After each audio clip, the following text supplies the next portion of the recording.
Olá, pessoal, tudo bem? Bem-vinda e bem-vindo à Transformação 2.0. Aqui continuamos a jornada do empreendedorismo social, agora guiada por empreendedoras e empreendedores de impacto positivo. Eu sou Gabriel Cardoso, gerente executivo do Instituto SEIB, organização da sociedade civil, idealizadora da transformação e gestora do investimento social privado do Grupo SEIB. Oi, gente, tudo bem? Aqui é a Vanessa Battisti, mais conhecida como Vani, sócia e diretora de marketing e vendas da Vigas Colab, parceira técnica do Instituto SEIB na realização da transformação. Gabriel, conta para quem está nos ouvindo qual é a proposta dessa segunda etapa da transformação. Boa! Então, a ideia é aprofundar o desenvolvimento de sua iniciativa para impacto social positivo.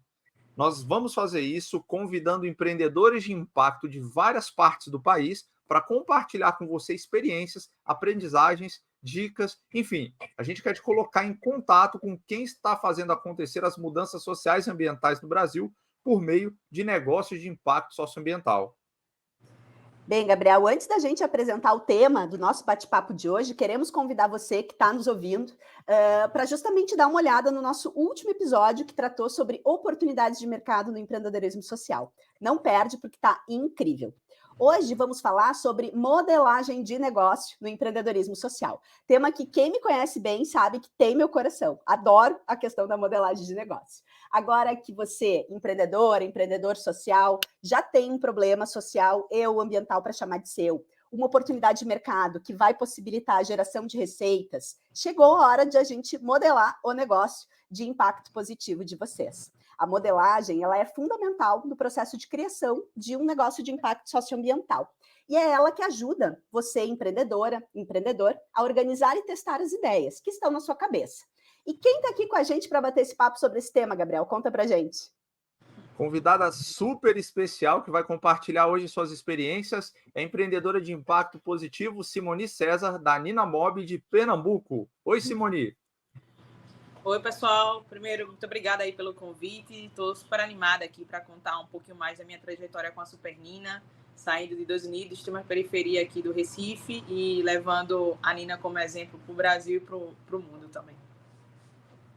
Simone, muito obrigado pelo seu tempo, por compartilhar esses seus desafios e as suas aprendizagens ao longo da jornada que você trilhou com pessoas que estão começando a jornada agora. E a gente quer começar conhecendo você, né, a pessoa física, essa jovem que já foi Forbes Under 30, com uma origem na comunidade de 2 Unidos, no Recife. Assim, como começou essa sua trajetória de empreendedora com a Nina Bob, com a agenda de impacto social, e como essa trajetória se liga com a sua vida, sua formação acadêmica, sua família. Compartilha conosco um pouco.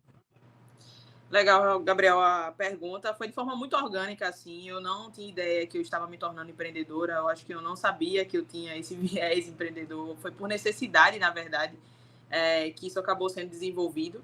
Eu venho de uma família muito humilde, a maioria das pessoas da minha família trabalham com transporte, são cobradores, motoristas de ônibus, etc. E eu sempre tive imersa nessa problemática da mobilidade, do que tinha ali com relação ao problema do deslocamento urbano, né? A gente está passando ali por um momento aqui no Brasil, que é a maior cidade da América Latina está sofrendo com a greve de transporte sobre trilho, e a gente vê o impacto direto que tem, principalmente nas classes C, D e E. Então, eu sou desse meio, eu sou da classe C, D e E, e sei muito bem o quanto a mobilidade, a negação do acesso à mobilidade de forma digna tem um impacto direto no desenvolvimento da gente em acessar oportunidades de trabalho e educação e, consequentemente, quebrar a cadeia de pobreza aí que vem de várias gerações da família. Então, no meu caso, especificamente, a violência de gênero impactou não só o trabalho da minha mãe, mas a minha própria trajetória, chegando até na universidade, e acabou sendo impeditivo para outras alunas, para mim também. Eu fui aluna da UFPE, estudei comunicação social, e nesse período especificamente que eu estudava lá, eu era estagiária de uma empresa de ônibus. Então, como eu falei, minha família estava imersa na mobilidade, e quando eu ingressei na universidade, por coincidência do destino, eu fui estagiar numa administradora de frotas de ônibus que cobre todo o Nordeste do Brasil. A gente está falando de 9 estados e parte do Norte, né, parte do Pará. Então, eu trabalhava no meio daquele mar de ônibus, então eu sabia da problemática por relatos de parentes, da minha mãe também, sentia isso na própria pele por ser usuária de transporte público, e a gente está falando de um período que eu pegava ali entre 6 ônibus por dia e mais 2 metrôs para ir e vir. E eu estava entendendo também ali, naquele momento, a perspectiva enquanto trabalhadora do setor, porque eu me via completamente impotente do outro lado, né? Então, foi esse misto de revolta, enfim, de busca por justiça. Eu acredito que a minha força eletromotriz, assim, para tentar fazer algo, e aí, no primeiro momento, longe de pensar em agenda de impacto social, ODS, ou realmente ser empreendedora, era mais por uma questão de justiça. Foi isso que me moveu e o meu primeiro caminho para iniciar isso foi a pesquisa acadêmica, de uma forma muito empírica, assim, eu não tinha nem orientação de professor dentro da universidade. Então, só um recorte aqui desse período, a gente está falando 2013, 2014, nesse período aconteceu um caso de estupro dentro da UFPE, onde eu estudava. Uma aluna, ela sofreu, ela desceu do ônibus circular que a própria universidade oferece, o cara seguiu, arrastou e a estuprou atrás da reitoria. E esse caso gerou uma onda de revoltas, então eu via um impacto direto ali que tinha na gente, enquanto aluna. Eu mesmo fui uma das alunas que cursei menos disciplinas naquele período, porque a gente não se sentia seguro no campus. Só que tinha casos mais graves, como da própria vítima que desistiu do curso. Então, ali eu via que tinha uma correlação direta entre violência de gênero e acesso e manutenção de mulheres no ensino superior. Então, esse foi o meu recorte de pesquisa inicial. Eu queria entender o quanto a violência de gênero impactava. E aí, esse trabalho gerou os 2 artigos e foi quando, dentro da perspectiva ainda da comunicação, no qual eu era lotada no departamento, eu queria entender enquanto as TICs, né, as tecnologias de informação e comunicação, elas podiam ser um artefato de empoderamento do cidadão, esse papel de monitorar os locais, né? Porque dentro do meu recorte de pesquisa também foi quando eu identifiquei que a importunação sexual, em 2013 e 2014, ela não era considerada crime aqui no Brasil. A importunação sexual só passou a ser crime aqui no Brasil em 2018. Então, para pesquisadores, a gente não tinha uma base de dados de governo. Então, quando eu comecei a pesquisar a problemática, eu entrei em choque porque era como se o problema não existisse, a gente não tinha dado, né? Então, o meu objetivo era criar um mecanismo, usar essas TICs, criar um protocolo que tivesse dentro dessas TICs, dos aparelhos móveis de modo geral, e que esse protocolo fosse universal. Então, se o caso de assédio acontecesse em Recife, Porto Alegre, Fortaleza, Manaus, o protocolo integrado nos aparelhos móveis ser sempre o mesmo. Então, foi daí, desse misto de revolta e de curiosidade também, enquanto pesquisadora, de o que é que eu posso fazer enquanto estudante, enfim, que possa melhorar a qualidade de vida das pessoas. E esse trabalho que inicialmente era isso, né, uma coisa muito de revolta, acabou gerando alguns artigos científicos. Um desses artigos científicos ganhou uma seleção da Academia Brasileira de Ciências, e assim, foi realmente de paraquedas que eu acabei caindo na reunião do BRICS, que ocorreu em 2018, na África do Sul. Eu compus a comitiva brasileira num dos eventos satélites, né, da cúpula, e o evento específico era o BRICS Young Scientist Forum. Então, por conta desse artigo e da seleção que a Academia Brasileira de Ciências fez, eu fui indicada pela Academia ao BRICS Young Innovator Prize, que é o prêmio de jovem inventor, né, do bloco econômico. E acabei ficando ali entre os 10 cientistas jovens do países emergentes que desenvolveram soluções para melhorar a qualidade de vida dos países que compõem o bloco.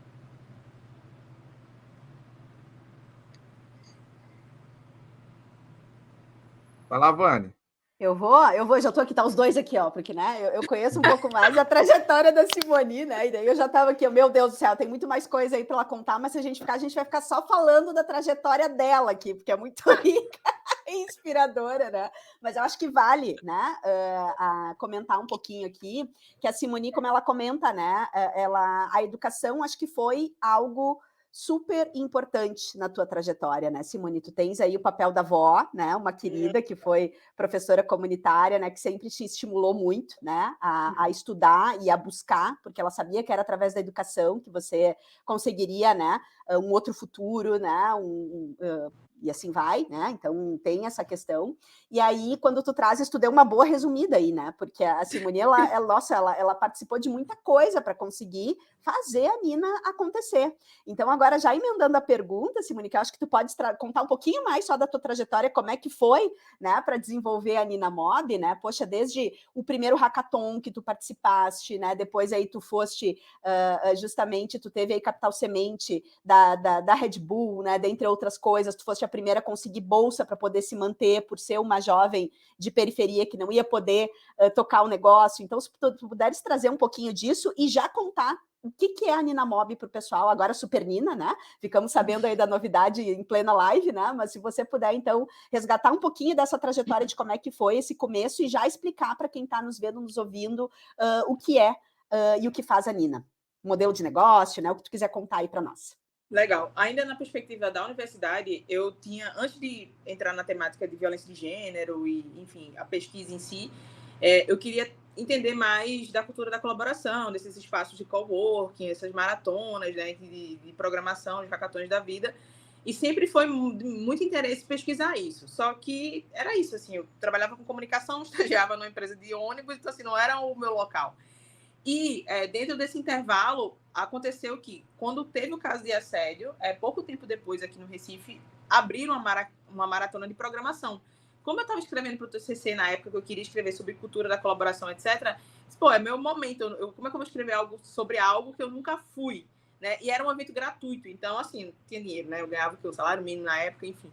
E aí, me inscrevi no evento e tal, e fui participar. E fui participar mais como ouvinte para minha pesquisa do que como uma pessoa que ia, enfim, desenvolver algo. E aí, quando eu cheguei lá, eu descobri que tinha um déficit muito grande. Nesses eventos, geralmente, tem um déficit muito grande de designers, né? E aí, eles estavam, tipo, procurando loucamente quem era design lá. Eu levantei a mão, que nessa época eu também fazia design já. E aí foi quando eu descobri a dinâmica do evento. Eu me lembro que foi o professor Kevin Gama, é um professor do Centro de Informática aqui da UFPE, ele foi explicar a dinâmica do evento lá, e o evento consistia em, dentro de 24 horas, a gente tinha que usar dados públicos de governo, principalmente do governo do estado de Pernambuco, que estava em parceria com o evento, para solucionar problemáticas de cidades. Esse evento é majoritariamente masculino, e como a gente sabe, infelizmente, assim, hoje tem várias políticas de incentivo para pessoas da classe C, D e E e não brancas ingressarem na área de tecnologia da informação, mas ainda há uma predominância muito grande de pessoas brancas de classe média alta, né, nesses departamentos especificamente. E nesse evento, a gente está falando em meados de 2000 acho que já 2016, por aí, nesse momento especificamente, era justamente isso, assim, muitas das pessoas que estavam ali comigo tinham ido para o evento de carro, ou seja, uma coisa muito discrepante, assim. Então, um dos dados que tinham sido disponibilizados nesse evento era um dado de geolocalização dos ônibus. Quando eu vi que aquele dado estava ali disponível, assim, eu pensei na hora, cara, é o momento de fazer a coisa em si, o protótipo em si, assim, né? E aí, só que assim, eu tinha ido para o evento só, não conhecia a galera, e o que eu percebi era o seguinte, a maioria dos meninos que estavam lá fazendo a coisa, eles pensavam sempre em problemas físicos. Então, assim, monitorar índice pluviométrico, né, de enchentes, coisas nesse sentido. Tinha também uma questão do controle da Aedes aegypti, que estava tendo uma incidência muito grande aqui. Então, assim, eram mais problemas visíveis, os problemas físicos. Problemas, numa perspectiva mais humana, comportamental, não era levado em consideração. E aí foi quando eu apostei na ideia. Então, assim, a gente tinha um momento dentro do evento que você explicava a sua ideia e quem quisesse se aliar a ela, se aliava. Eu não tinha time, eu era só eu, design. E aí eu expliquei basicamente o que eu queria fazer muito rapidamente e aí eu consegui ali montar uma equipe. Então, dentro de 24 horas, uma coisa que eu tinha ido para observar, 24 horas depois eu estava saindo como primeiro lugar do evento, sabe? Assim, então, foi o primeiro choque. E aí, esse professor especificamente, ele trabalha uma das linhas de pesquisa dele é hackathons. Então, a primeira coisa que eu fiz, assim, pouquinho depois que eu troquei uma ideia com ele, foi o índice de morte dos projetos depois que saem desses hackathons, assim. E eu me lembro de ter falado alguma coisa para ele, assim, disse, olha, se depender de mim, não vai morrer, porque eu tenho uma ligação visceral com isso, né? Tipo, tem uma questão da pauta ali. Então, quando eu saí do evento, eu não sabia o que fazer. Tipo, a gente ganhou muito holofote na época, pela temática, enfim, uma pauta quente. Mas eu realmente não sabia o que fazer, porque eu não tinha dinheiro. Como é que eu ia criar uma empresa de uma hora para outra? Como é que eu ia empreender, né? Começou a chegar esse termo para mim, assim. E aí um amigo meu chegou para mim e disse assim, Simone, procura edital a fundo perdido. Tipo, eu nunca tinha escutado esse termo. E esse meu amigo só sabia porque ele tinha participado do Choice, sabe? Assim, de coisas assim que já levavam a pauta de impacto social para dentro das universidades. E aí foi quando eu coloquei no Google mesmo, editais a fundo perdido, e comecei a descobrir alguns. Então, o primeiro deles foi o Red Bull Amapico, era um programa da Red Bull voltado para empreendedores sociais. E eles não falavam muito claramente assim sobre verba, etc., mas eu comecei a conhecer algumas pessoas que tinham participado. Então, eu sabia que o network da Red Bull, por si só, já ia ajudar muito a gente em termos de conhecimento, sabe? Tipo, era mais essa sede que eu tinha. E eu precisava fazer um protótipo mínimo para entender se aquele... Porque, assim, eu já tinha publicado alguns artigos e eu queria entender se aquilo, de fato, era plausível, porque eu não estava tendo um retorno de técnico, né, de ninguém. Era mais os meus achismos, assim. E aí foi quando a busca começou pelo desenvolvimento desse primeiro protótipo. Então, eu passei nesse tal da Red Bull. Ele dava um capital cimento muito pequenininho, era 12 mil, e no meio do processo eles deram 8 mil a mais, assim. E aí a gente conseguiu fazer essa captação de 20 mil reais. E aí, junto com uma amiga minha, de engenharia da computação, a gente fez um protótipo para monitorar os ônibus dentro do campus da UFPE. Esse protótipo deu muito errado, assim, porque, primeiro que ele era um aplicativo, a Nina não é um aplicativo, vou explicar o que é a Nina mais para frente. E aí, a gente foi lançar ele no final do período. Então, assim, como é que a gente ia monitorar o trânsito de usuários dentro do campus se a gente estava indo para as férias, né? Então, deu muito errado, assim, mas trouxe uns insights muito positivos. O primeiro deles foi que a Nina não poderia ser um aplicativo. A gente teria que ser uma tecnologia integrada a aplicativos já existentes. Então, assim, eu me lembro que a gente gastou uma nota para desenvolver. E Laís, que essa minha amiga, disse assim, tô me mudando, tô indo para fora do Brasil e tal. Não tenho mais condições de tocar isso, assim. E aí começou uma outra saga. Porque, novamente, esse dinheiro da Red Bull a gente não podia pegar para a gente poderia usar para desenvolvimento do projeto. Então, comprar um domínio, pagar uma hospedagem local, sabe, assim, de site em si. Mas a gente podia usar para a gente. E aí foi quando eu disse, cara, eu não posso deixar a Nina morrer. E para não deixar a Nina morrer, eu tenho que me dedicar à Nina. E nessa época eu fazia, além das 2 faculdades, eu estagiava numa agência. Eu era a única design da agência. Então, assim, eu saía do trabalho, chegava em casa, tinha coisa da agência no meu e-mail. E aí teve um dia assim, que eu estava esgotada e eu mandei um e-mail pro pessoal da Red Bull e disse assim, olha, adoro vocês, adoro os locais que vocês colocam a gente para falar. Foi a primeira vez que eu consegui entrar na Campus Party da vida, foi através da Red Bull, para palestrar no palco principal. Nunca tinha imaginado isso da minha vida assim. Mas, sem um apoio financeiro, eu vou conseguir. Eu não vou conseguir me dedicar. E aí eles levaram o meu caso para discussão, e aí viam que eu vivia em vulnerabilidade social mesmo, e passaram a me dar uma bolsa. Essa bolsa variava mensalmente entre 800 mil reais, mas era suficiente para que eu pudesse me dedicar, porque nesse mesmo período a Toyota Mobility Foundation abriu um edital para empresas brasileiras. Foi aí que eu passei a ser empresa. Até então eu era uma pesquisa e um projeto. E aí a Toyota Mobility Foundation lançou um edital em parceria com a FNP, a Frente Nacional de Prefeitos, e o WRI Brasil, que é o Instituto de Pesquisa, para procurar empresas que tenham soluções muito abrangentes o edital. Empresas que tenham soluções para melhorar áreas com grande circulação de pessoas.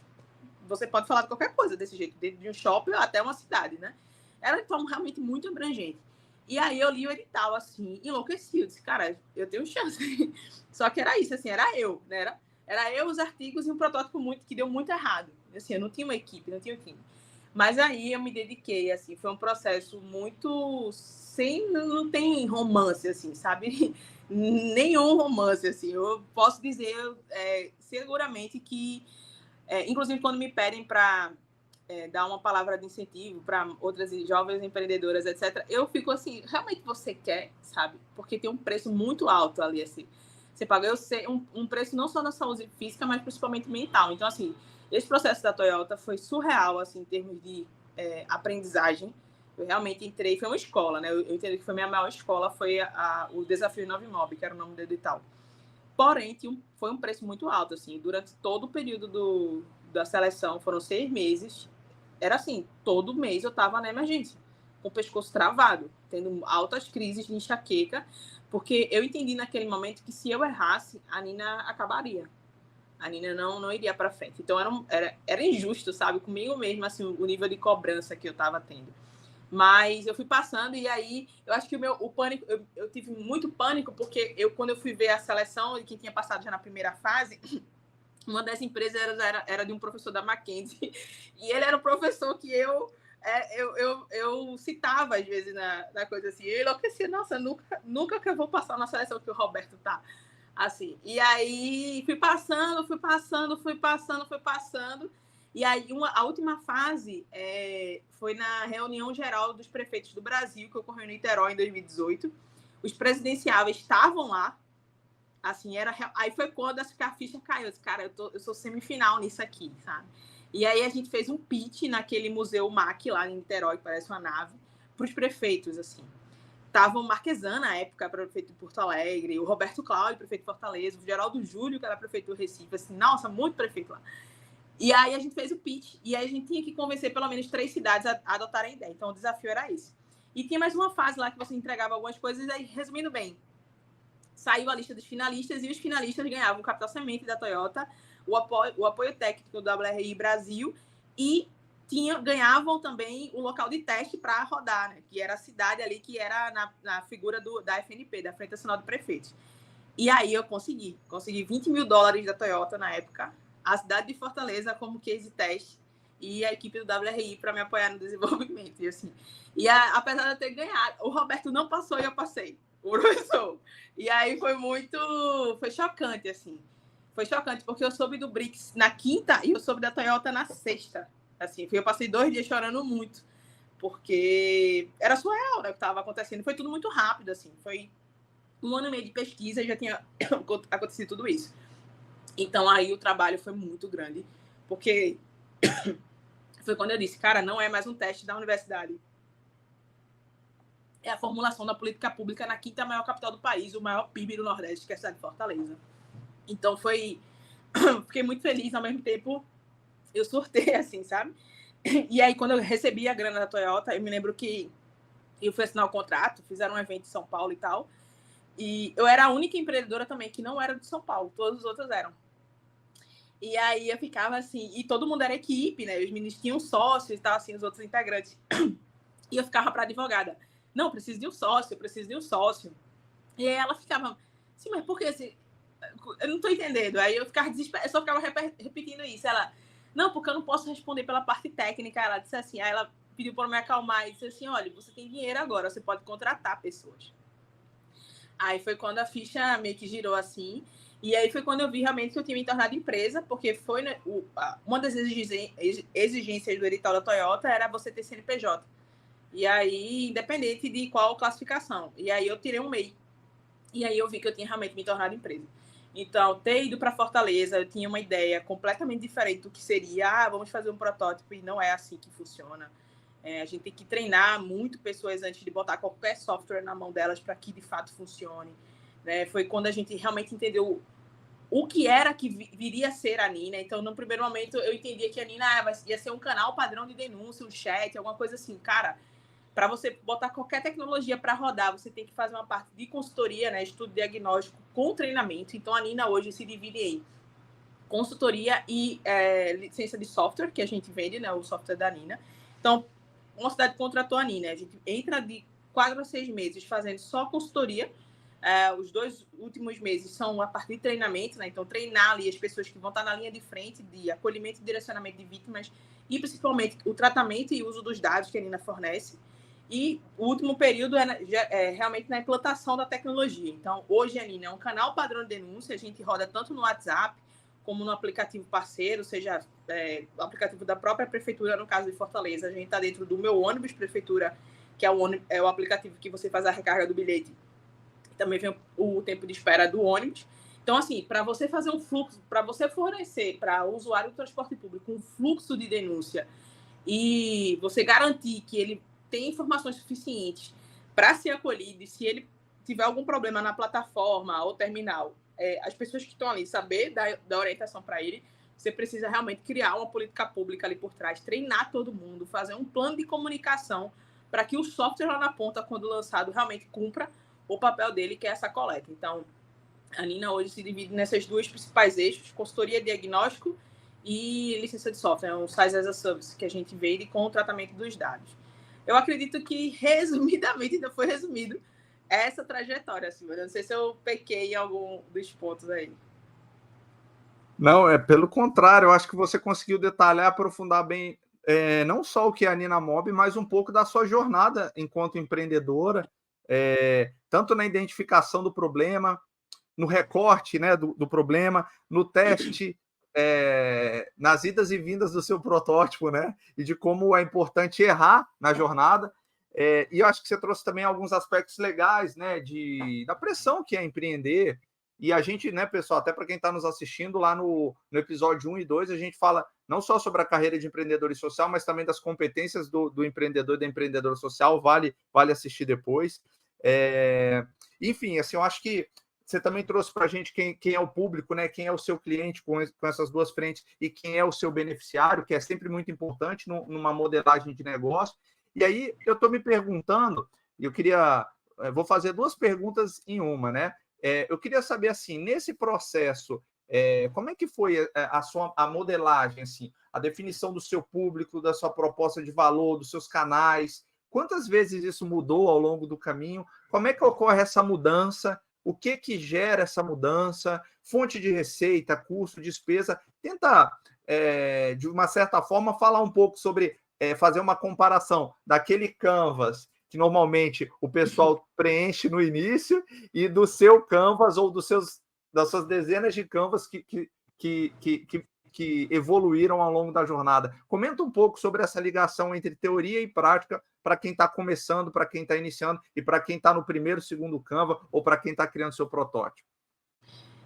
Não quero desanimar ninguém, assim, mas eu acho que quando a gente ganha o primeiro edital, né, ver aquele primeiro caixa, assim, a gente, nossa, agora dinheiro para a vida inteira, assim, só que a gente vai botar na planilha, a gente vê, cara, tá contado, 6 meses aqui de vida e a gente tem que correr atrás. Então, foi na prática, realmente, que eu vim ter consciência de que a gente precisava de um fluxo de caixa.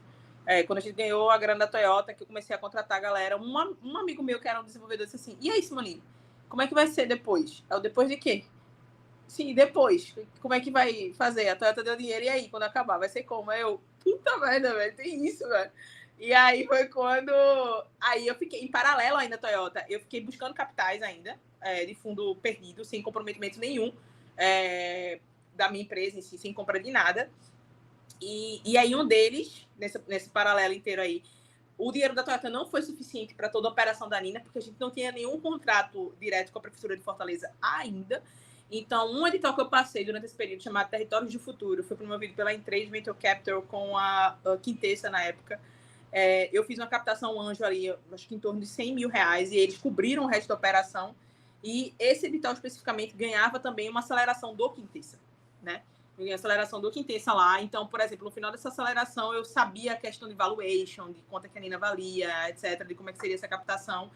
E foi dentro desse período, acho que no período de 6 meses, assim, que eu disse assim, cara, eu preciso vender isso aqui.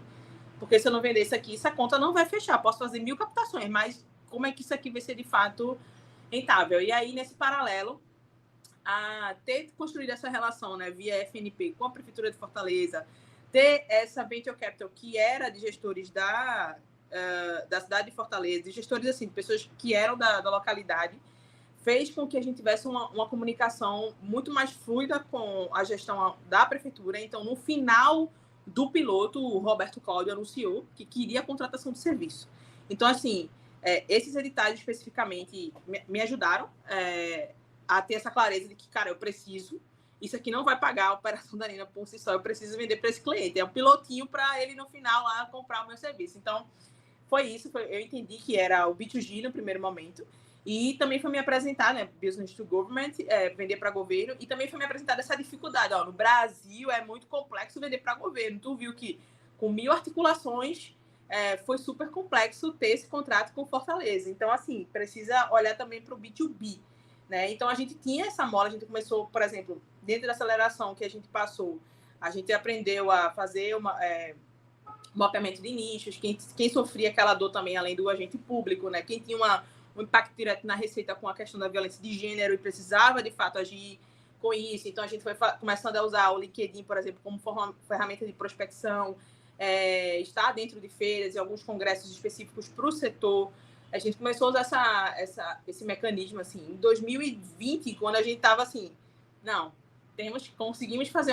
e aí, durante esse período, né, de implantação em Fortaleza, a gente conseguiu o primeiro contrato como triangulação, que a prefeitura contratou via uma empresa que já era licitada, a Nina, e posterior à gestão do Roberto Cláudio, que ele saiu e entrou o Sarto lá, né? Aí eles falaram, a gente vai continuar, a gente quer, só que agora a gente vai fazer uma contratação via TR, via termo de referência. Então, foi a primeira vez que a gente ganhou uma licitação. E aí, nesse período, a investidora que tinha feito o aporte anjo fez uma proposta para comprar uma porcentagem da empresa, investimento seed. E aí, foi pouco antes da pandemia, acho que em janeiro de 2020 eu assinei com eles, fiz a venda da porcentagem da empresa. E, cara, vou ser muito sincera, a gente sobreviveu à pandemia, porque a mobilidade foi um dos principais setores afetados, né, com isso. Então, assim, a gente tinha, acho que uns 3 contratos, um já aprovado, inclusive com os secretários da Fazenda, sabe, dos estados, assim, e veio pandemia, assim, foi destroçando todo o planejamento de prospecção e crescimento que a gente tinha, assim, porque tudo, a prioridade virou Covid, né, tipo, combater a Covid, enfim, buscar vacina, etc. E aí, de uma hora para outra, como a gente estava super otimista, 2020 se tornou um ano de vamos planejar para sobreviver. Então, a gente, por sorte, a gente tinha em caixa, né? Não só um contrato vigente, que era muito importante, mas também essa captação. Então, a gente sobreviveu. Então, posso dizer que a gente sobreviveu à Covid e, infelizmente, a gente teve que sobreviver também à gestão irresponsável de quem estava no governo federal, e fez um corte de 98% em políticas de combate à violência de gênero. Então, a gente trabalha com transporte, mas a gente também trabalha com violência de gênero, né? Para combater a violência de gênero. Então, quando a gente chegava na municipalidade, no estado, etc., não tinha verba para formular política nenhuma nesse sentido, por questão de não repasse do governo federal. E aí passou a não ser, era a não prioridade da não prioridade, sabe? Então, assim, desde esse ano, assim, a gente começou realmente, 2021, a gente conseguiu fazer uma captação que deu ajuda, a gente manteve o contrato de Fortaleza, mas a gente não conseguiu expandir. A gente fez um contratinho pequenininho com uma Big Four, que é uma consultoria, né? Foi a UI, a Ernst Young na época, mas depois disso a gente não conseguiu expandir. Então, 2021, 2022, foi quando a gente começou realmente a botar todas as fichas para 2023. Então, a gente fez um planejamento para captar recurso também em termos de edital. Como a Nina tem muito pesquisador dentro dela, a gente conseguiu fazer 2 captações muito boas via CNPq, FNDCT, eu acredito que é o fundo que a gente conseguiu lá, na proposta do RAI, que era capital só para manutenção de pessoas, e o IA2, que é empresas que trabalham com inteligência artificial. Então, a gente conseguiu esse edital também lá, que deu um novo gás. E agora, agora, 2023, foi que realmente, assim, as portas se abriram para a gente de novo. Então, assim, semana que vem eu vou viajar para um outro estado. A gente tá lá, é o primeiro cliente como estado, né, que a gente está formatando, assim. A gente já aprovou orçamento. A reunião que eu vou ter lá nesse estado especificamente agora já vai ser com o superintendente do DR. Então, vai ser uma política de ônibus interestadual, né, que é as linhas que não cortam só a municipalidade, mas que cruzam o estado. Então, eles querem monitorar isso especificamente. Então, assim, foi na prática, Gabriel. Não tinha muita... Tinha as ferramentas que a gente ensinavam a gente durante esse processo de aceleração de modo geral, mas a gente viveu a pandemia. Então, tinha muita coisa que não estava como a gente... Não tinha como a gente prever, assim. Então, muita coisa foi na prática, realmente, de vivendo e aprendendo e ajustando realmente a rota ali, em termos de crescimento da empresa. Uhum. Legal, Simone, pegando aí a fala, né, a gente vê que por mais que a gente modele, a gente pensa algumas coisas, tem aí os atores do ecossistema que ajudam de certa forma, que já conecta aí também com um outro episódio que a gente tem, né, que a gente trabalha ecossistema, mecanismos de fomento. Acho que a Simone ilustra muito bem, né, com o caso da Supernina, esse episódio também poderia estar lá, né, com certeza. Mas, Simone, deixa eu te perguntar, né, tu falaste aí das ferramentas que vocês aprenderam, né, ao longo do processo de aceleração e outros que vocês foram passando, né, para ir acessando esses diferentes estágios e níveis também de aporte, né, de investidores, etc., né, desde o capital semente, que daí não conta mais, mas, né, o anjo, depois o seed, entre outras coisas aí, né? Não sei se tu podes falar um pouquinho dessa questão das ferramentas que vocês utilizaram lá naquele momento que vocês estavam aí sendo acelerados, né? Sei lá, lá com o pessoal do Quintessa, né? Vocês chegaram a pensar em modelar um pouco essa questão da realidade que vocês queriam transformar, pensando aí a teoria da mudança de vocês, depois aí linkar isso com o modelo de negócios, né? Não sei se você chegou a utilizar modelo C, ou se não tinha na época, né? Porque já faz um tempinho também. Modelo C, querendo ou não, é uma ferramenta mais recente nesse campo de negócios de impacto, né? Se você já utilizou isso, não utilizou o business model mesmo, o canvas do modelo de negócio do Osterwalder. Não sei se tu pode falar um pouquinho sobre isso. Vocês usam persona, vocês usam canvas da proposta de valor, né? E se tu puderes falar um pouquinho desse olhar aí, como é que foi lá nesse processo e hoje, né? Que ferramentas que vocês mantêm, né? Atualizada, mantêm olhando de vez em quando na equipe, puder contar um pouquinho sobre isso para nós. Vani, eu acho que de todos que você falou, se tiver mais algum, talvez a gente tenha feito também, assim. E Canvas eu já tinha familiaridade pela questão da faculdade, esse design, a gente sempre trabalhava com isso. Mas de proposta de valor também a gente tinha uma das metodologias, eu não lembro agora se era Toyota ou Quintesse, assim, mas era o que a gente escrevia lá como meta, a gente fazia um planejamento, acho que era semanal, assim, e a gente via se a gente estava direcionando, acho que ele chamava de ROI, isso eu não lembro agora, era uma siglazinha assim. Mas, enfim, era mais isso, era a Toyota, realmente, eu me lembro agora, como a Toyota acompanhava o desenvolvimento. Especificamente do Quintesse, a gente tinha também aquelas questões de colocar missão, valores, etc., para deixar uma coisa muito visual, assim.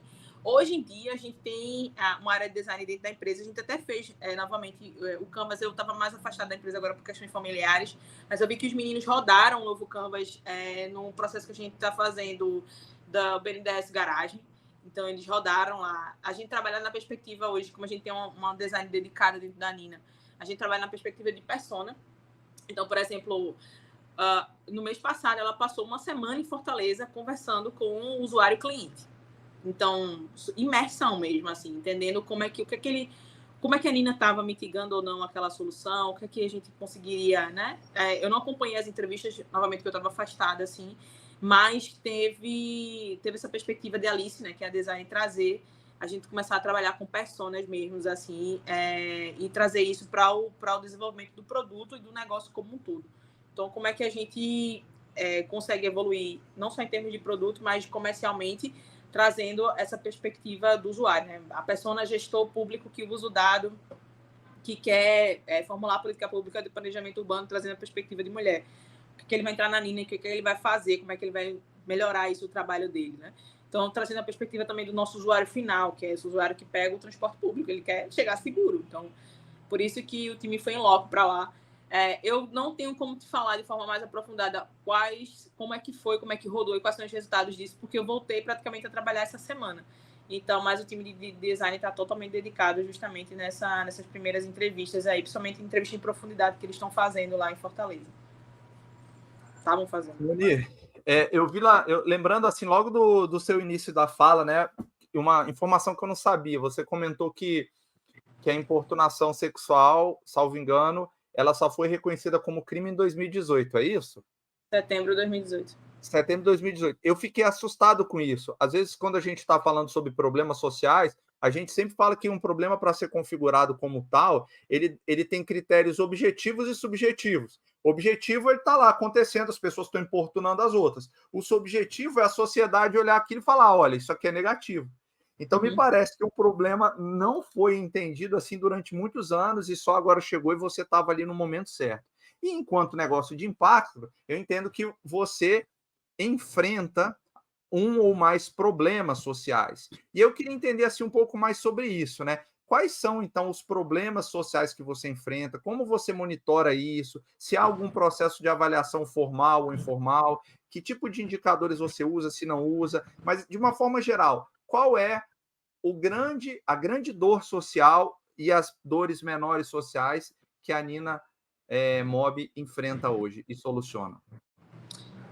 Gabriel, voltando só para o início aí desse ponto que você falou, assim, de não era crime, isso me chamou a atenção, etc. Em 2016, aconteceu um caso de importunação sexual na Avenida Paulista, não sei se você lembra, que um cara chegou a ejacular no pescoço da mulher. E esse cara foi preso em flagrante e foi levado para a delegacia, etc. E o juiz que estava de plantão liberou o cara e na decisão dele dizia assim, não houve constrangimento para a vítima. O cara ejaculou no pescoço da mulher. E o juiz de plantão disse que não houve constrangimento e liberou. E aí, o pior de tudo era que esse cara já era reincidente. Ele tinha nada menos que 15 casos de importunação sexual, sabe? Então, tem alguns perfis que fazem isso. Então, assim, a gente não estava... Quando a gente coloca isso em pauta, e principalmente na luta de quem estava de frente lá para transformar isso numa lei, realmente, em termos de crime, é que não era uma questão do cara sair na rua e ele fazer o ato de importunação sexual, é uma estrutura toda por trás que valida essa ação dele. Porque, assim, era o juiz, mas era todo assim, até o próprio policial. Cara, você vai para a delegacia, porque o cara pegou, botou a mão na sua bunda, sabe? Então, desestimou, vem quem tá na linha de frente. Então, quando a gente faz dentro da Nina essa questão da consultoria, a gente chegou extremamente importante criar um produto nesse sentido, era porque a gente precisava treinar quem estava na linha de frente, porque ainda no imaginário social, o corpo da mulher é público. Então, assim, se ela saiu de short, ela tá dando permissão pro cara meter a mão na bunda dela. Então, a gente tem que realmente falar o básico quando a gente vai formular política pública. Sim, eu sinto muito essa questão de ter que... É uma catequese diária, né? O meu papel, assim, de você falar sobre essa problemática. E eu acho que quando a gente está dentro desse mecanismo, no modo geral, principalmente lidando com transporte público, né? Enfim, políticas públicas, ou seja, a oligarquia de famílias que mandam nesse setor aí há séculos, eu arrisco dizer, a gente precisa saber jogar o jogo no sentido de como é que eu vou convencer uma pessoa que não usa o transporte público, mas manda na metade do transporte público no Brasil, a enxergar a Nina como uma potência para melhorar o sistema em si. Então, eu falo, quando eu vou falar com essas pessoas especificamente, eu não falo sobre violência de gênero, eu falo sobre geração de receita. Porque 65% dos usuários do transporte público no Brasil são mulheres da classe C, D e E. Então, antes da pandemia mesmo, a NTU já apontava, a Associação dos Transportes Urbanos já apontava que havia uma perda entre 7% a 10% ao ano desse usuário, e um dos principais indicadores dessa evasão era a segurança. Né? Então, quando eu estou falando da implantação da Nina nesse sistema, eu não estou falando sobre política de violência de gênero apenas, e principalmente para esse meu cliente que vai pagar a conta. Eu falo sobre retenção e geração de receita, porque ele não só tem que reter usuários, como ele tem que atrair novos. A maioria das cidades e estados brasileiros não oferece subsídio para o transporte público, ou seja, ele vive exclusivamente na coleta de receitas. Há uma discussão agora muito recente no Ministério do Transporte, com o Renan Filho lá como ministro, do governo federal federalizar, né, o transporte público, se tornar um SUS, tem até o nome, é o SUM, eu acho que é o Sistema Único de Mobilidade. Então, se tem já em pauta a criação desse SUM, que é um Sistema Único de Mobilidade, já é algo real a discussão dentro do Ministério, mas daqui que se torna esse SUS, né, do transporte público, vai ter um gargalo muito grande, assim. Então, hoje ainda o transporte público, como foi na pandemia, ainda está sendo, sofre demasiadamente com a evasão de usuários, e eles precisam, né, é uma questão de necessidade, atrair e manter esses usuários, né, no transporte público de modo geral. E para você ter ideia de como é discrepante quem usa e quem manda, apenas 3% dos cargos com poder de decisão, isso tem algumas pesquisas que variam, vai até 9%, mas essa da IBGE especificamente é 3% dos cargos com poder de decisão no Brasil no transporte são ocupados por mulheres negras. Pô, elas são 65% da receita e ocupam apenas 3% dos cargos, né? Quando a gente vai para por exemplo, a gente vai para cargo técnico, cargo de secretário, não nem para cargo técnico, cargo de secretário de transporte de secretarias municipais no Brasil, 70% são homens brancos, sabe? Quando a gente vai para assessoria técnica, é um deslocamento tão grande entre quem manda, quem pensa a cidade, quem de fato usa, sabe?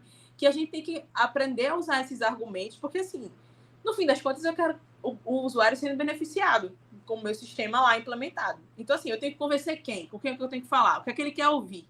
Ele quer ouvir isso, ele vai ouvir isso. E, no fim das contas, eu vou ter o que eu quero, entendeu? Então, a gente enfrenta muito preconceito, assim, tipo, achar que sabe fazer alguma coisa, mas aí a gente tem que ter o poder do convencimento e saber do discurso também, né? Adequar o discurso para com quem a gente está falando. Legal. Puxando o gancho aí com a tua fala, Simone, em relação a essa questão, eu acho que essa tua fala e a adequação do discurso, né, ela acaba conectando muito com o nosso episódio anterior, que é justamente de oportunidade de mercado, né? E aí essa adequação também, como que tu vendes isso para quem vai comprar? Daqui a pouco o homem branco hétero que está lá na secretaria, aquela coisa toda, e não é usuário de transporte público, né? Não se interessa pelo tema violência de gênero, né? Mas aí quando tu fala lá em relação à perda de receita, né? Que essa mulher está deixando de usar o transporte pela questão da insegurança, dentre outras coisas, tu vê o chamariz aí também uma lacuna, né? que é uma forma de chamar atenção, de certa forma, né? Dessa pessoa que toma a decisão ali, né? E como colocar a Nina, né? Para tudo isso. Eu não sei se tu consegue, só pegando o gancho, que eu acho que tu trouxeste aí vários elementos em relação a essa questão de raça e gênero, né? Se tu quiser falar um pouquinho mais como isso, porque afinal eu acho que tu representa também, de certa forma, a usuária e a beneficiária da Nina, né, Simone, lá do começo, porque afinal você é uma menina que vem da periferia, né, tipo lá do Recife, nordestina, né, não branca, dentre outras coisas. Então, se tu quiser falar um pouquinho disso, e aí, pegando o gancho da pergunta do Gabriel de novo, como é que vocês mostram esses dados, né, para além, assim, da questão de receita para venda, mas depois para mostrar o impacto de vocês, né? Mesmo que seja de forma mais preliminar, né? Que indicador, como é que tu faz isso? Vocês têm algum relatório, né? Se tu puder falar um pouquinho disso para nós, acho que é bem importante também para quem está nos ouvindo. Tá, vou começar pelos dados. A Nina, um dos produtos que a Nina entrega é o acesso ao painel de controle, né, ao nosso dashboard. E esse dado você tem acesso 24/7, né, 24 horas por dia, 7 dias por semana, a uma gama de dados. Então, desde mapa de calor, ranqueamento de linha, horário de pico de denúncia, tipificação de crime, perfil de usuários. Obviamente, ali a gente atende a LGPD e está anonimizado, mas o governo em si consegue extrair uma gama muito grande de dados de forma automatizada. Então, não precisa a Nina estar mandando relatório para eles. Ele mesmo consegue colocar lá o período que ele quer e ele extrai. O que a gente mostra, por exemplo, eu tenho alguns dados de cabeça aqui, os primeiros 18 meses de operação da Nina em Fortaleza, a gente coletou mais de 3 mil denúncias. 10% delas viraram inquérito policial. E é importante frisar por exemplo, o secretário na época me cobrou muito de por que só 10% viraram inquérito policial. E aí eu coloquei para ele, secretário, um protocolo de atendimento de vítima não é delegacia, é assistência psicossocial. E é lá que ela decide se vai ou não prestar queixa. Então, o senhor deveria se importar muito mais com o indicador de acolhimento e direcionamento de vítima do que com geração de boletim de ocorrência. O papel da Nina não é gerar boletim de ocorrência. Todavia, o senhor sabe onde ocorreu, mesmo que a vítima decida não prestar a queixa. Né? Eles têm ali a gama do dado, mesmo que isso não vá para a delegacia. Né? Obviamente que a Nina apoia que a vítima preste a queixa, etc. Então, a gente tem, por exemplo, ali, ranqueamento de linhas. Né? A gente passa ali para a prefeitura, então eu sei que as linhas universitárias são linhas muito problemáticas, elas estão sempre ali entre o top 3 de linhas que a Nina recebe, né? de reporte de denúncia. Então, essa é uma das levas... por exemplo, tem um outro dado também que depois que a gente entrou em operação em Fortaleza, o meu ônibus Fortaleza, que é o aplicativo dele, né? ele teve um aumento de 25% de download. Então, assim, a Nina fazia alguma ação no terminal ou aparecia na TV, então a gente via ali que tinha correlacionado um valor agregado muito grande. Ou seja, tem uma demanda do sistema público de transporte que busca por melhorias, que busca por um canal de comunicação. Na fase ainda de consultoria, a gente fez um grupo focal, a gente fez uma chamada pública lá em Fortaleza e veio algumas mulheres, acho que foram 20 mais ou menos, assim. E a gente não falava Nina, a gente não falava nada sobre programa de combate ao assédio sexual nem nada, a gente só colocou assim, os canais oficiais que a prefeitura e as empresas de ônibus davam para eles reportarem. E era assim, nota mínima para os canais, porque elas não acreditavam, tipo, vai dar em quê? Vai dar em nada. Então, assim, não tem confiabilidade, né? Então, assim, o índice de confiabilidade que a gente acaba gerando também com relação a dado que a Nina gera lá para o poder público é muito baixo com os canais oficiais, assim, dizendo que o governo coloca. Tem os resultados tangíveis, que são esses, assim, que a gente consegue enumerar e falar, passar para conversão de denúncia, encaminhamento para delegacia, ranqueamento de linhas, horário de pico de denúncia, etc. Mas tem os resultados intangíveis, que é mudança de comportamento do usuário. Então, a gente recebeu, a gente não fez, isso foi de forma orgânica, a gente diz assim, a gente não pensou, vamos criar um recall de campanha de comunicação. Aconteceu. Lá em Fortaleza, não sei se vocês sabem, mas eles têm, fortalezense de modo geral, cearense, né? Tem uma veia de comédia muito aguçada, assim dizendo. E aí um áudio viralizou na cidade em 2020, eu acredito, um pouco antes da pandemia, de uma mulher dentro do ônibus. Ela estava espantada, ela falava com a cobradora, com a trocadora de ônibus, que eles chamam de trocadora lá. Ela estava espantada porque o cara tinha pedido licença para passar. E aí a cobradora fala assim, minha filha, é por causa desses cartazes agora, porque a implantação da Nina na cidade veio junto de uma campanha de comunicação, né? O prefeito lançou a Nina, fez uma coletiva de imprensa. Dentro dos ônibus tinha explicando como usar a Nina, né? Então, tem justamente isso, assim, foge para além do que a gente coleta e repassa para o poder público. Tem uma mudança real no comportamento do usuário, porque foi até que o secretário falou, assim, Cara, eu não vou mexer agora, porque eu sei que tem essa câmera aqui, eles vão pegar, né? Tipo, eles vão, mesmo que seja daqui a um ano, eles vão mostrar a minha imagem, sabe? Então, a gente tem esses números que a gente coletou, mas tem os números que a gente nem foram reportados, e só o fato da Nina estar ali, de alguma forma, já acabou coibindo esse tipo de prática, sabe? Então, acho que dos dados com relação a isso, não sei se tu quer mais algum indicador. Eu só esqueci a primeira fase da pergunta aí, Vani, perdão. Na verdade, não é nem... Eu acho que eu só comentei um pouquinho que tu trouxeste essa questão do recorte de raça e gênero, né? Não sei se o Gabriel quer trazer alguma coisa também, ou alguma coisa sobre essa questão de impacto. Gabriel, por favor, porque daí, o caso da Simone, ele ilustra, né, isso. Mas, por favor, Gabriel. Não, eu acho que a questão de impacto, ela fantástico, ela trouxe tanto o aspecto quantitativo como qualitativo, que às vezes a gente esquece de falar, né? A mudança comportamental, olha que história maravilhosa, né?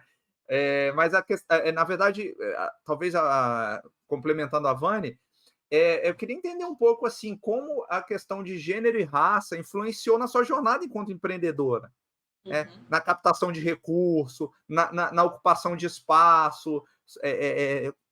Como é que foi? Houve influência, não houve? Compartilha com a gente também isso. E a gente já está encaminhando aqui para os 10 minutos finais. Essa é a nossa penúltima pergunta. Tá, eu acho que houve influência no sentido de expor ali que não seria fácil, sabe, Gabriel? Assim, por mais otimista que a gente seja, que uma energia quase elétrica no início da jornada, assim, é muita porrada às vezes que a gente leva e nem percebe, sabe?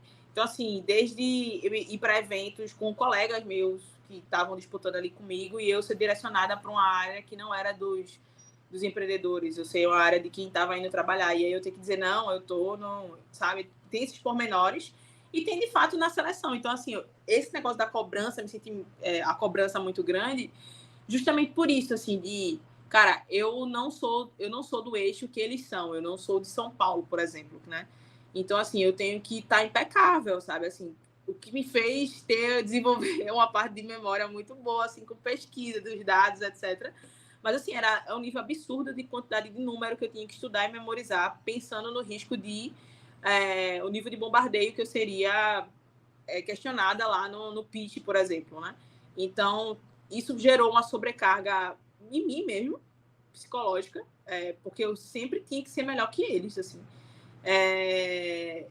Enfim, por si só. E tem uma outra questão de eu chegar nos lugares, cara, não é normal eu chegar na final de um edital que era para todo o território brasileiro e só ter gente de São Paulo. O que explica isso?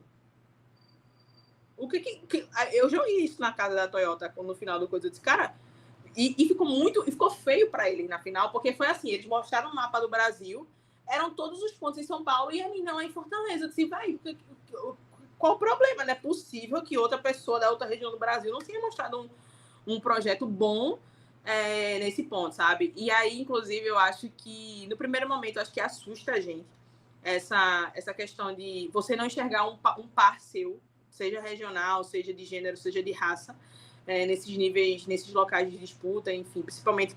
Ainda tem isso, né? Todas as disputas, geralmente, antes da pandemia, eram em São Paulo. Assim, eu tinha que ir para lá.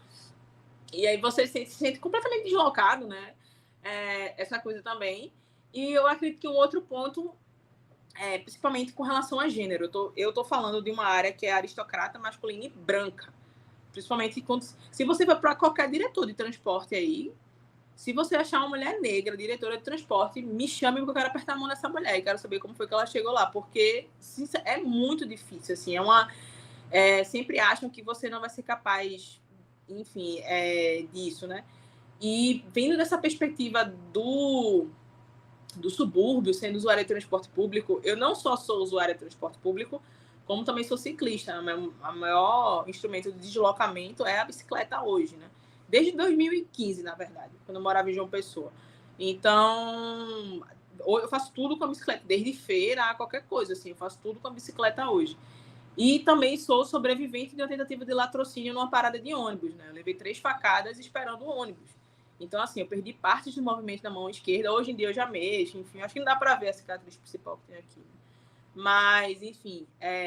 Então, estudando isso, por exemplo, quando a gente fala que a mulher negra de origem periférica é o ser mais vulnerável no trânsito em cidades, a gente não está falando só sobre assédio, a gente está falando sobre violência urbana.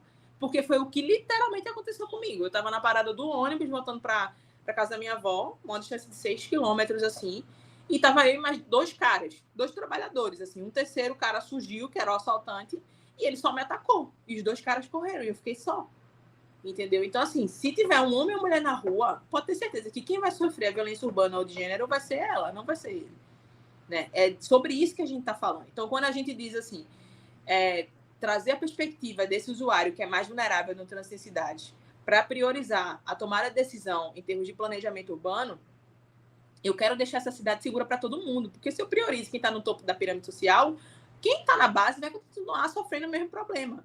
Então, assim, no meu caso, eu sabia que tinha um problema ali muito... Eu sabia, como pesquisadora, quando eu atravessei a rua, eu sabia o que eu estava na iminência ali, que poderia acontecer.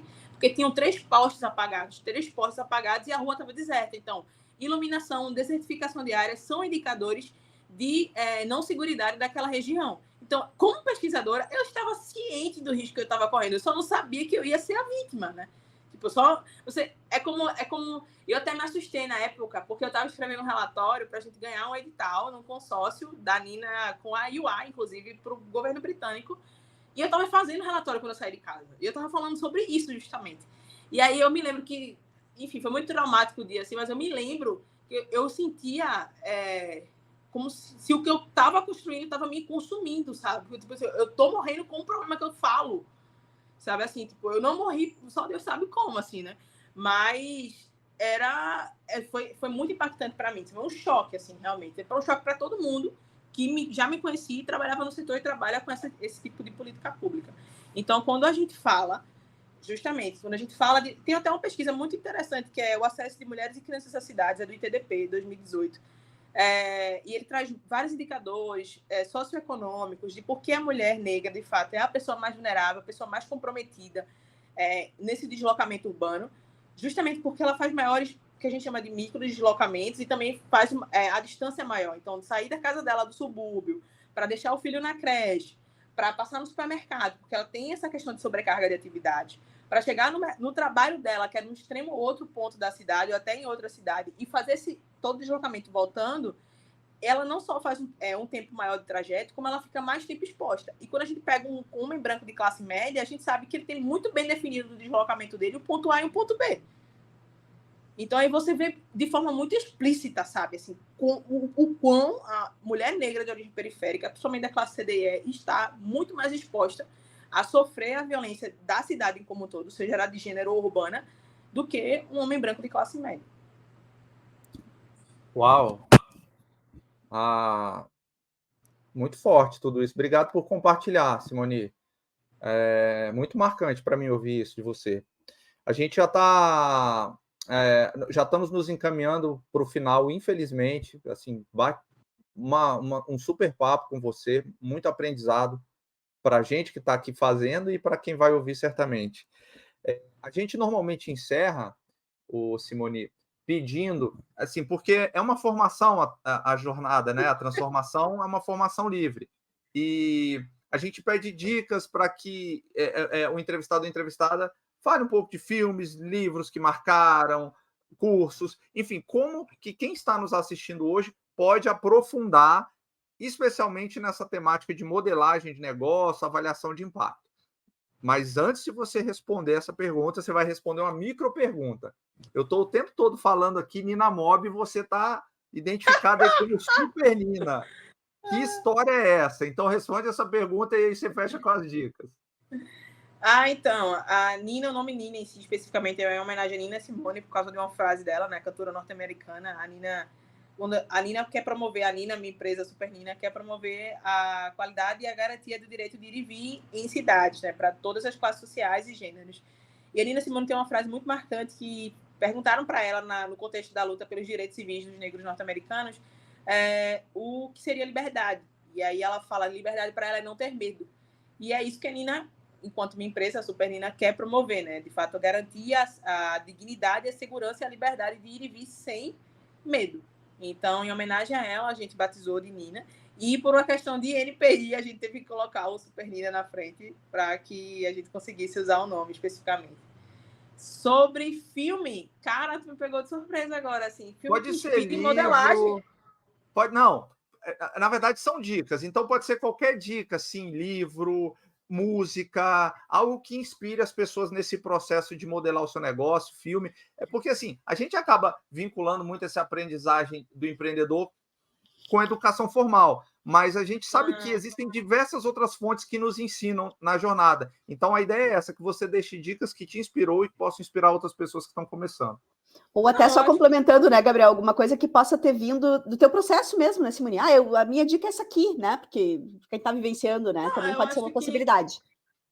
Eu acho que o que hoje em dia não tanto, assim, mas no meu início, assim, trabalhar com música e com músicas que tragam palavras de transformação, movimentação, etc., e de luta mesmo, assim, sempre me inspiraram muito. Então, a própria Nina Simone traz isso. Eu recomendo muito What Happened to Simone, que é o documentário que conta a trajetória de vida dela. Não é um documentário romântico nem um pouco, mas é muito bom para a gente ver isso. Traz uma questão de discussão ali racial, a luta pelos direitos civis norte-americanos, a criação, né, assim dizendo, do estado da Líbia, do país da Líbia, enfim, que está sofrendo uma catástrofe agora, e que a Nina Simone morou lá por um tempo, que basicamente, assim, só para um parênteses aqui muito rápido, os Estados Unidos meio que financiou a independência da Líbia, dizendo assim, os negros não querem voltar para a África, que voltem para lá. E aí era para a Líbia, especificamente, sabe? E aí é muito interessante a gente ver esse tipo de política racista mesmo, assim, do quanto a gente foi negado, né? E aí eu não tô nem falando como mulher negra, eu falo como mulher ameríndia, assim, eu tenho descendência indígena. Então, ainda assim, a gente vê, né, como é completamente visibilizado, quantas empreendedoras de descendência indígena você conhece. Hoje a gente consegue ter mais acesso a isso, assim, mas ainda é uma discrepância muito grande, sabe? Num território que a gente já povoou de canto a canto, do Iapoque ao Chuí. Então, hoje, assim, ter nos dedos contados esse nível de inspiração, eu acredito que What Happened to Simone e músicas que sempre me inspiram muito, principalmente de quem vem de origem periférica, é do Emicida, sabe? Eu escuto muito, assim, as letras do Emicida quando eu quero escrever um edital, que eu sei que eu preciso passar naquele edital, então eu gosto muito de escutar as músicas dele. Eu não vou recomendar a leitura, não, porque eu acho que minhas leituras são mais de estudos, sabe? Então, assim, tem livros de romance, mas, assim, se é no sentido de inspirar para trazer transformação para o negócio, assim, eu acho que as músicas e o What Happened to Simone e o documentário já vai ajudar bastante, pessoal. Assim espero. Maravilha, com essa última mensagem e com essa super dica, a gente finalizou nossa entrevista com a Simone. Muito obrigado pelo seu tempo, muito obrigado pelas suas dicas, pelas suas palavras e por compartilhar de uma forma muito corajosa a sua história. Transformação. Obrigada. Uma jornada no empreendedorismo social foi feita para apoiar você, empreendedor e empreendedor de impacto socioambiental positivo, no desenvolvimento de sua organização, seja ela com ou sem fins lucrativos.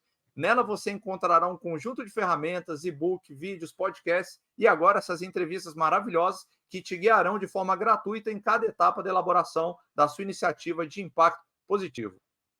E tudo isso foi preparado com muito cuidado e carinho para mentorar, guiar você ao longo desse processo. A transformação pega na mão da empreendedora, do empreendedor de impacto e lhes acompanha, desde a ideia até o momento de planejar, modelar o seu negócio e escalar o impacto socioambiental positivo. Para acessá-la, vai lá no site www.jornadasocial.com.br, faça o seu cadastro e vem conosco contribuir aí para o mundo com muito mais desenvolvimento sustentável e impacto positivo. É isso, Vani. A gente já aproveita para te convidar para continuar nos acompanhando nessa segunda etapa da transformação, já que na próxima conversa o assunto é formatação jurídica do empreendimento social. Nos vemos lá. Um abraço. Tchau, tchau. Tchau.